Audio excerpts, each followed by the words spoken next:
네, 안녕하세요. 제 이름은 정은석이고요. 그 다음에 저희 지도 교수님은 한상욱 교수님이십니다. 오늘 제가 이제 발표할 내용은요, Crystallization of Transition Metal Oxide in Aqua Solution Beyond Oswald Rifening에 대한 내용을 발표하도록 하겠습니다. 일반적으로 이제 트랜스메탈 옥사이드를 합성하는 방법에는 이제 여러 가지가 있긴 한데요. 그 중에서 이제 많이 사용하는 방법 중에 하나가 뭐냐면 하이드로스멀 신서시스라고 보시면 되겠습니다. 그래서 간단하게 방법을 얘기를 하게 되면은요, 메탈 프리커서를 준비를 하고요. 그 다음에 리전트를 준비해 가지고 솔루션 안에 넣게 됩니다. 그래서 히팅을 하게 되면은 이제 여기서 이제 뭐 나노 파티클이라든지 나노 라드들이 이제 만들어지게 되는 거고요. 뭐 100도 이상의 같은 경우에는 테프론 라인드 스테인리스를 사용한다고 보시면 되겠습니다. 그래서 뭐 이렇게 이제 나노 튜브라든지 또는 이제 나노 라드라든지 파티클이라든지 이렇게 다양한 형태를 만들 수 있고 뭐 다양한 트랜스 메탈 옥사이드를 만들 수 있습니다. 이제 그런 어떤 그 성장하는 그 단계들을 설명할 때 주로 이제 오스발드 라이프닝 방법인 그 LSW 시어를 가지고 이제 얘기를 많이 하는데요. 그거에 관련해서 이제 좀 이게 한계점이 있다는 얘기죠. 그러니까 LSW 이론 같은 경우에는 초기 단계를 설명하는데 좀 한계가 있고요. 그 다음에 또 하나 뭐냐면요, 성장하는 그 솔루션 상태에서 성장하는 그 메커니즘 그 과정 동안에 구조적인 어떤 스트럭처럴한 변화라든지 본드랭스라든지 케미컬한 스테이트라든지 이런 것들을 정확하게 설명할 수 없다는 게 그 한계라고 보시면 되겠습니다.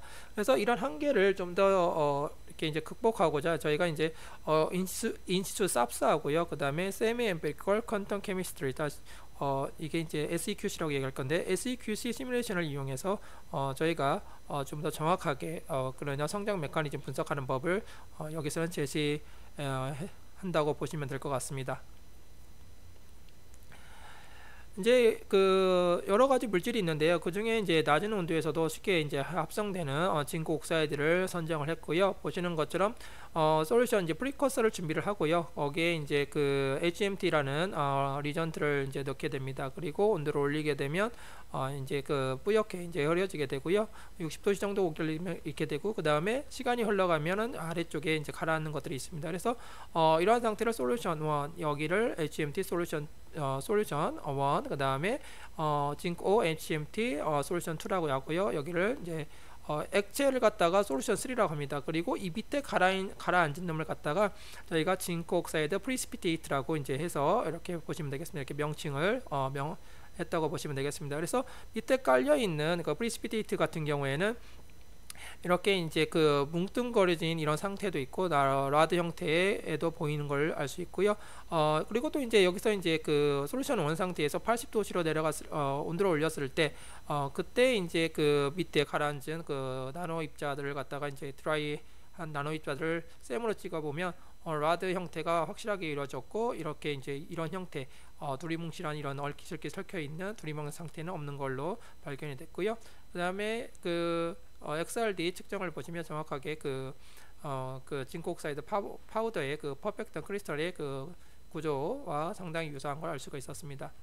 그래서 그 인지수 그 삽스를 이제 측정을 했는데요. 솔루션이다 보니까요. 이놈을 갖다가 이제 그냥 측정할 수 없어가지고 소프트 페이퍼에다가 적시고 난 다음에 마르지 않게 찜락을 이제 이렇게 해놓고 그 다음에 샘플 홀드에 올려서 측정을 하게 됩니다. 그리고 주로 이제 솔루션 같은 경우에는 플로레센스로 측정을 했고요. 그 다음에 나노 스트럭처나 또는 파우더 같은 경우에는 갈아가지고 원 앱속션에 맞춰서 저희가 이제 측정하기 위해서 이렇게 스코치 테이프에 올려서 고르게 펴서 그 다음에 여기다 측정을 했다고 보시면 되겠습니다.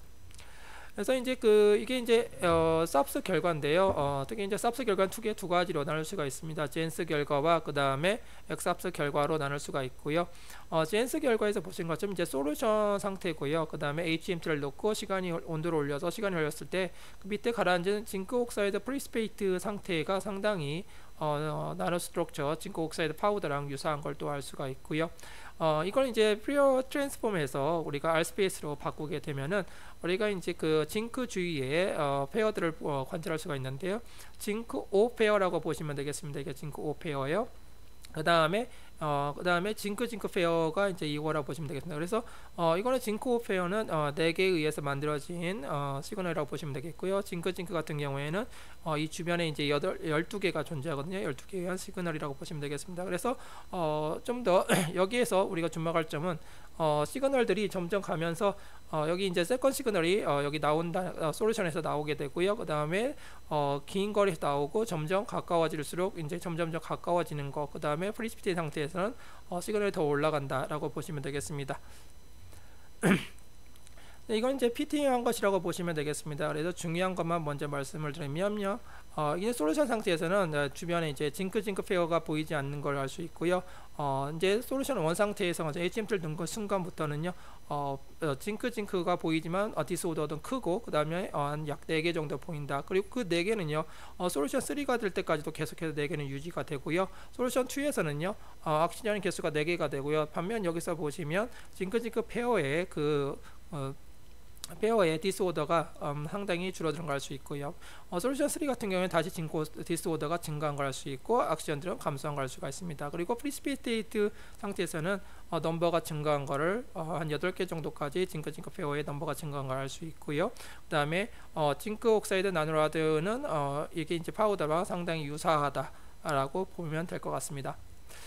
이걸 좀 더 우리가 이제 그 시뮬레이션을 하려고 이제 해봤는데요. 그게 이제 SEQC 시뮬레이션이라고 보시면 되겠습니다. DFT랑도 이미 저희가 계산을 해서 상당히 거의 유사한 결과를 얻었고요. 그 다음에 이제 일반적인 처음 모델 같은 경우에는 이전 그 모델들을 이전에 이제 논문들을 사용해 가지고요. 이제 아이언들이 어떻게 존재하는지 저희가 이제 이렇게 알 수 있었고요. 그 다음에 HMT를 놓았을 때는요, 어떻게 그 이놈들이 이제 해리가 돼서 OH-가 되는지 보여주는 거고요. 얘가 가능한 투징크에 대한 플렉스블한 투징크 컴플렉스라고 보시면 되겠습니다. 그래서 저희가 징크 페어의 거리가 처음에는 상당히 멀었거든요. 그러니까 이 위에 두 개의 상태가 저희가 예측할 수 있는 상태라고, 초기 상태라고 이제 봤습니다. 그리고 이 상태가 만들어지는 단계들을 좀 잠깐 이제 여기다가 이제 시뮬레이션을 했는데요. 두 개의 이온들이 이제 만나게 되면요.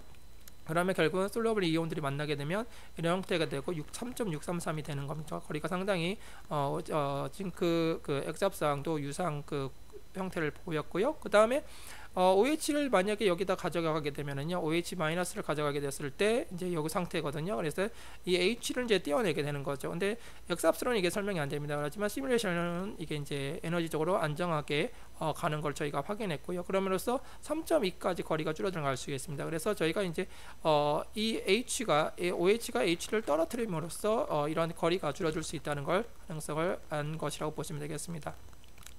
그래서 이거는 이제 그 가능한 3징크에 대한 컴플렉스에 대한 그 모델이라고 보시면 되겠습니다. 그래서 여기서 보시면 이제 이 D는 뭐냐면 이 각각의 거리, 그 징크 페어들의 그 평균적인 거리라고 보시면 되겠고요. 시그마 스퀘어는 그때의 디바이얼 팩터라고 보시면 되겠습니다. 모델들의 디바이얼 팩터입니다.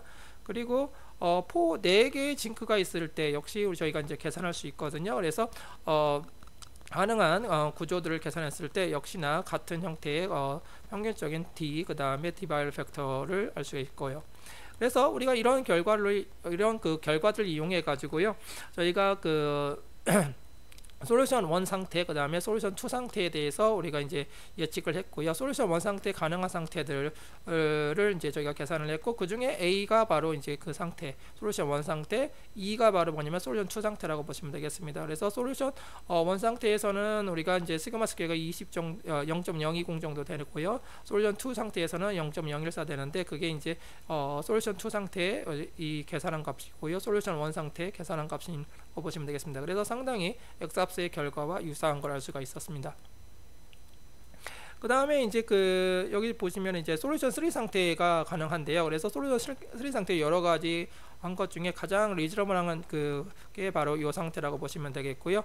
그 다음에 이제 저희가 그 80도씨 올렸을 때, 온도를 올렸을 때 이 그 60도씨와 80도씨의 차이가 뭐냐면, 60도씨 같은 경우에는 이제 얽히적히 설켜 있는 그 클러스터들이 존재합니다. 크리스탈이 안 된 형태의 그런 형태가 존재하는데, 80도씨에 크리스탈들이 된 형태가 존재했고요. 그래서 거기에서 이제 우리가 그 솔루션 1 상태가 바로 이제 이런 상태예요. 6 징크 상태거든요. 이런 상태에서 어떻게 그러면 그 라드 형태를 잘 이루어지는지 저희가 이제 계산을 했거든요. 그래서 이런 형태의 솔루션 솔루션 이제 그 징크 OH 그 HMT 솔루션 1 상태에서는 6개의 상태인데 이놈들이 이제 OH의 도움을 인해 가지고 이렇게 안정하게 가는 걸 저희가 계산을 했고요. 그러므로 인해 가지고 C축으로 잘 성장할 수 있다라는 것을 저희가 알 수가 있었습니다.